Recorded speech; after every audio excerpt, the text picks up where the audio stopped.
ನಮಸ್ಕಾರ ಬಂದವರೇ, ನಾನು ನೆಲಮಾಪನದ ಬಗ್ಗೆ ಪರಿಚಯಿಸ್ತಾ ಸರಪಳಿ ಮಜ್ಜಿನ ಬಗ್ಗೆ ತಿಳಿಸ್ತಾ ಇದ್ದೆ. ಜಮೀನನ್ನು ಅಳತೆ ಮಾಡಿದ ನಂತರ ಅದಕ್ಕೆ ಸಂಬಂಧಪಟ್ಟಂತ ಟಿಪ್ಪಣಿಯನ್ನು ತಯಾರು ಮಾಡಾಗುತ್ತೆ. ಟಿಪ್ಪಣಿಯನ್ನು ಒಂದು ನಿಗದಿತ ಅಳತೆಗೆ ಸ್ಕೇಲ್ಗೆ ಡ್ರಾ ಮಾಡ್ಕೊಳಕ್ಕಾಗುತ್ತೆ ಹಾಗೂ ಅದರ ವಿಸ್ತೀರ್ಣವನ್ನು ನಾವು ಕಂಡುಹಿಡಿಯಬೇಕಾಗ್ತದೆ. ಟಿಪ್ಪಣಿ ಮುಖ ನಾವು ಟ್ರಯಾಂಗ್ಯುಲರು ಮತ್ತು ಟ್ರೆಪೀಸಿಯಂನ ರಚಿಸಿಕೊಂಡು ಹಿಡಿಯೋದನ್ನ ನಾನು ಈಗಾಗಲೇ ತಿಳಿಸ್ಕೊಟ್ಟಿದ್ದೀನಿ. ಅದರಲ್ಲಿ ನಾವು ಅದು ತ್ರಿಭುಜ ಆಗಿತ್ತು ಅಂದರೆ ಅರ್ಧ ಇಂಟು ಲಾಭ ಇಂಟು ವೃಂದಿ ಫಾರ್ಮುಲಾ ಯೂಸ್ ಮಾಡ್ತೀವಿ. ಅದು ಟ್ರಾಪಿಜಿ ಆಗಿತ್ತು ಅಂದರೆ ವೃಂದಿ 1 ವೃಂದಿ 2 ಡಿವೈಡೆಡ್ ಬೈ 2 ಇಂಟು ಲಾಭಿ ಮಾಡಿದಾಗ ನಿಮಗೆ ಅದು ಕೊಡುತ್ತೆ. ಒಟ್ಟು ಎಷ್ಟು ಲಾಭಿಗಳು ಎಷ್ಟು ವಸನಗಳಿದ್ದಾವೋ ಎಲ್ಲ ವಸನಗಳ ವಿಸ್ತೀರ್ಣವನ್ನು ಕೂಡಿದಾಗ ನಿಮಗೆ ವಿಸ್ತೀರ್ಣದಾಗುತ್ತೆ, ಒಟ್ಟು ವಿಸ್ತೀರ್ಣ. ಸೊ ಈಗ ನಾವು ಯಾವುದೇ ಒಂದು ಫಾರ್ಮುಲಾ ಇಲ್ಲದೆ ಹೇಗೆ ವಿಸ್ತೀರ್ಣವನ್ನ ಕಂಡುಹಿಡಿಯಬಹುದು ಅನ್ನೋದ್ರ ಬಗ್ಗೆನೂ ಸಹ ತಿಳ್ಕೊಳ್ಳೋಣ. ಇದಕ್ಕೆ ನಾವು ಒಂದು ಟ್ರೇಸಿಂಗ್ ಪೇಪರ್ ತಗೊಂಡು ಇಂಚಿನ ಡಿವೈಡೆಡ್ ಸ್ಕೇಲಿಂದ 1 ಇಂಚಿಗೆ ಮತ್ತು ಅರ್ಧ ಇಂಚಿಗೆ ಈ ತರ ಸ್ಕ್ವೈರ್ಗಳನ್ನ ಮಾಡ್ಕೋಬೇಕಾಗುತ್ತೆ. ಇದನ್ನ ನಾವು ಟಾಲ್ ಸ್ಕ್ವೇರ್ ಪೇಪರ್ ಅಂತೀವಿ. 1 ಇಂಚಿಗೆ ಮತ್ತು ಅರ್ಧ ಇಂಚಿಗೆ ತಮಗೆ ಯಾವ ಸ್ಕೇಲ್ಗೆ ವಿಸ್ತೀರ್ಣ ಕಂಡುಹಿಡಿಯಬೇಕಾಗಿತ್ತೋ ಅದಕ್ಕೆ ಅನುಗುಣವಾಗಿ ನಾವು ಚಿಕ್ಕದಾಗಿರ್ತಕ್ಕಂಥ ಸ್ಕ್ವೈರ್ಗಳನ್ನ ಮಾಡ್ಕೋಬೇಕಾಗುತ್ತೆ.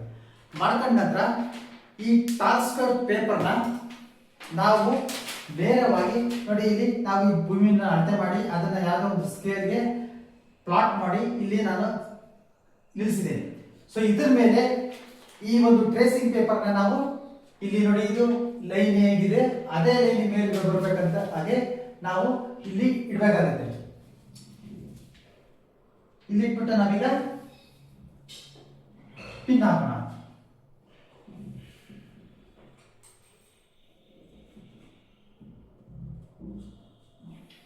ಈ ರೀತಿ ಭದ್ರವಾಗಿ ಪಿನ್ನಗಳನ್ನು ಹಾಕ್ತಾ ಇದೆ.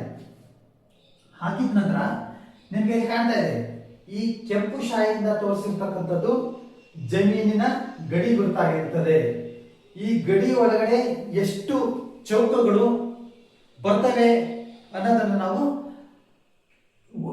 ಲೆಕ್ಕ ಹಾಕಿ ಅದರಂತ ವಿಸ್ತೀರ್ಣ ಕಡಿಬೇಕಾಗ್ತದೆ. ಒಟ್ಟು ಪೂರಾ ಚೌಕಗಳು ಎಷ್ಟಿದ್ದಾವೆ ಅನ್ನೋದ್ರ ಮೊದಲು ನಾವು ಗುರುತು ಮಾಡ್ಕೋಬೇಕು.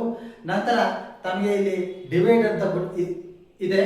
ಈ ಮಾಪನದಿಂದ ಅರ್ಧ ಮುಕ್ಕಾಲು ಕಾಲು ಏನಿದಾವೆ ಅವನ್ನೆಲ್ಲ ಕ್ಯಾಲ್ಕುಲೇಟ್ ಮಾಡ್ಕೊಂಡು ಒಟ್ಟು ಟೋಟಲ್ ಎಷ್ಟು ಈ ತರ ಇದೆ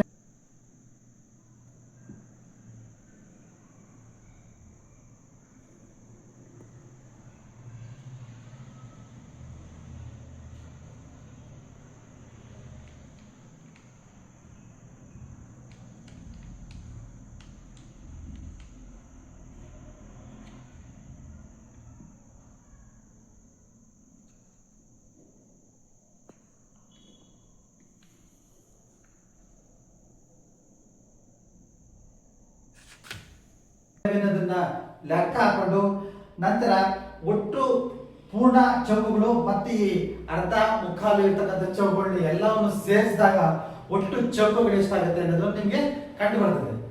ನಮಗೆ ಇದು 1 ಇಂಚಿಗೆ 2 ಸರಪಳಿ ಆಗಿತ್ತು ಅಂತಂದ್ರೆ ಒಂದು ಚೌಕ 1 ಗುಂಟೆ ಆಗುತ್ತೆ. 1 ಇಂಚಿಗೆ 4 ಸರಪಳಿ ಆಗಿತ್ತು ಅಂತಂದ್ರೆ ಒಂದು ಚೌಕ 4 ಗುಂಟೆ ಆಗುತ್ತೆ.